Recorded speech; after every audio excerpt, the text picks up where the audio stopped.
Hello friends, welcome to VK Parivartan class. आज हम लोग पढ़ते हैं ऑब्जेक्टिव क्वेश्चन के बारे में। ये क्या हमारा देवोत्तरी प्रश्न है। पहला क्वेश्चन हमारा क्या है, देखिए, निम्नलिखित प्रश्नों के उत्तर लगभग 130 शब्दों में दीजिए। ये हमारा एक क्या है, देवोत्तरी प्रश्न है। पहला प्रश्न हमारा क्या है, भारत में भूमि उपयोग का प्रारूप का वर्णन करें।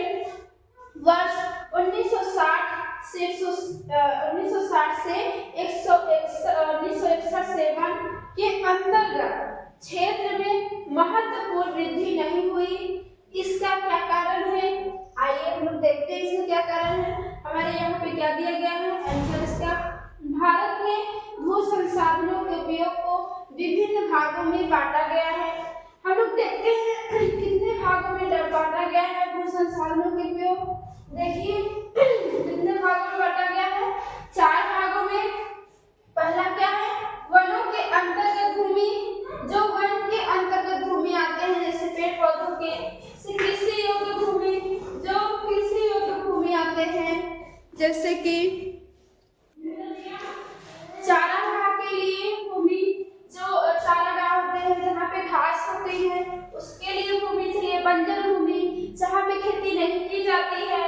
ये हमारे 4 प्रकार के भू संसाधनों के उपयोग है।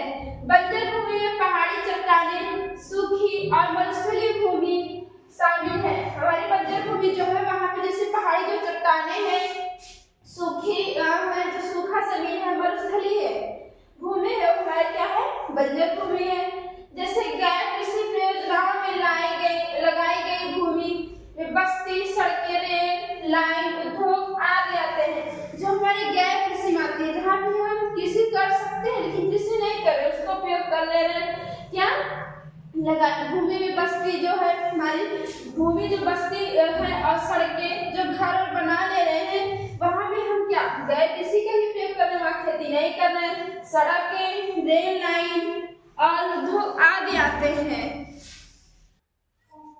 वर्तमान आंकड़ों के अनुसार भारत में लगभग 54% भूमि कृषि योग्य है। हमारे भारत में जो है ये 54% हमारे लिए क्या कृषि योग्य संसाधन है। ये हमारे भारत में 54% कृषि योग्य संसाधन है। 22.5% भूमि वनों यानी पेड़ पौधों के अंतर्गत आता है और 3.45% भूमि चारागाह के लिए उपलब्ध है। भूमि जो चारागाह होते हैं, जो हमारे गाय और भैंस चरते हैं, वो चारागाहों के लिए उपलब्ध है।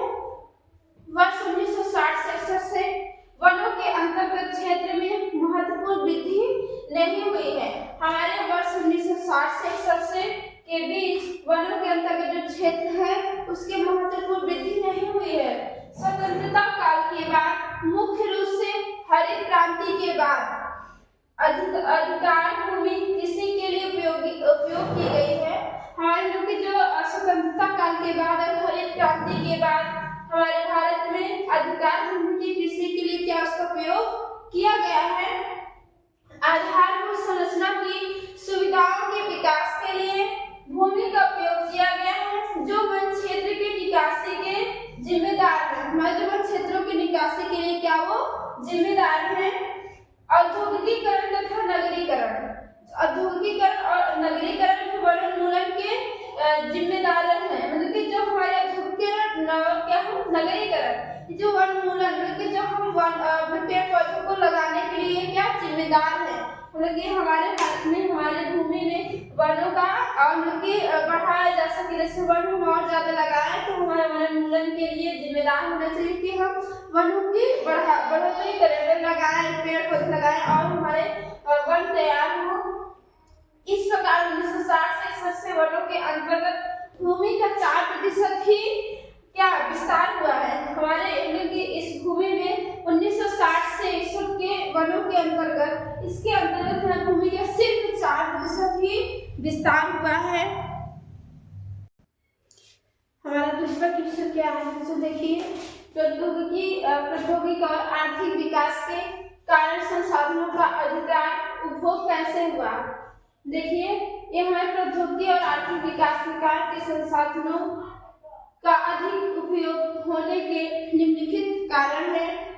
कौन कौन से हैं? देखिए, हमारे क्या है? पहला, कृत्रिम उपकरण प्रौद्योगिकी विकास के देन। हमारे जो उपकरण के प्रौद्योगिकी विकास की देन है।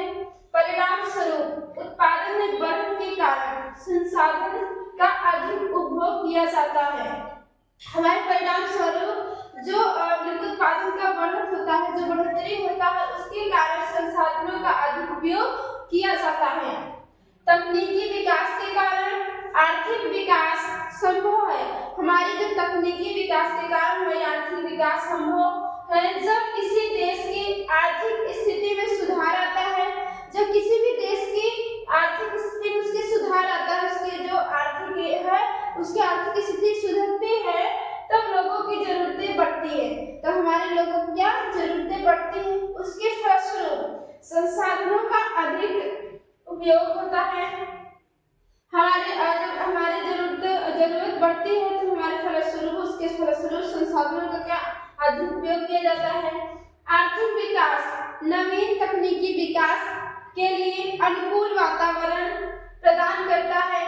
इस कारण नए उपलब्ध संसाधनों का उपयोग किया जाता है। हमारे जो आर्थिक विकास की जो नवीन तकनीकी विकास है, उसके अनुकूल हमारी वातावरण प्रदान करने के इस कारण नए उपलब्ध संसाधनों का उपयोग किया जाता है। जो नया उपलब्ध संसाधन हमें मिलता है, उसी का हम क्या उपयोग करते। बहुवैकल्पिक प्रश्न देखिए, पहले क्या है पहला क्वेश्चन, इनमें किस प्राकृतिक संसाधन का भंडार सीमित है? इनमें से किस प्राकृतिक संसाधन का भंडार सीमित है? तो देखिए, खनिज तेल का, सौर ऊर्जा का, हवा का, पानी का, इसमें हमारा कौन सा प्राकृतिक संसाधन भंडार जो है कि सीमित है? तो हमारा ये क्या उत्तर होगा? खनिज तेल का ये हमारा प्राकृतिक संसाधन है। ये हमारे क्या भंडार सीमित है, मात्रा में है। भारत में विद्युत की सबसे अधिक खपत किसमें होती है? तो किसमें होती है? घरेलू कामों में, व्यापारिक कामों में, उद्योगों में, कृषि कामों में सबसे अधिक खपत किसमें होता है? विद्युत की। तो भारत में सबसे अधिक विद्युत का खपत उद्योगों में होता है। तीसरा क्वेश्चन क्या है? कुल जल का कितना प्रतिशत भाग महासागरों में निहित है? हमारे कुल जल का कितना प्रतिशत भाग महासागरों में निहित है? तो बताइए इसका उत्तर क्या होगा? पहला हमारा क्या है? 9.5%, 95.5%, इसमें क्या 96%, इसमें क्या 96.5%। इसमें से हमारा क्या होगा? तो जल का कितना प्रतिशत भाग महासागरों में निहित है? 96.5%, ये महासागरों में निहित है। क्वेश्चन नंबर 4 देखिए, तटरेखा से कितने किलोमीटर क्षेत्र सीमा अपवर्जक आर्थिक क्षेत्र कहलाती है? तो बताइए कितने किलोमीटर हमारी सीमा अपवर्जक आर्थिक क्षेत्र कहलाती है? पहला क्या है? 100 किलोमीटर, 200 किलोमीटर, 150 किलोमीटर, 250 किलोमीटर। हमारे कितना है? 200 किलोमीटर। हमारे पास पेट भरने के लिए बहुत कुछ है, लेकिन पेटी भरने के लिए नहीं। यह कथन किसका है? ये कथन किसने बोला था? तो देखिए, नेहरू जी का, मेधा पाटकर जी का, गांधी जी का, सुंदरलाल बहुगुणा का। तो बताइए यह कथन किसका था? यह हमारे पास पेटी भरने के लिए बहुत कुछ है, लेकिन पेट भरने के लिए नहीं। तो यह कथन किसका था? गांधी जी का। हम लोग पीछे पढ़े हैं, अगर आप अच्छे से पढ़े होंगे तो आपको याद होगा कि मैं बताई थी यह कथन महात्मा गांधी जी ने कहे थे। संसाधनों के संरक्षण हेतु सर्वप्रथम किसने वकालत की थी?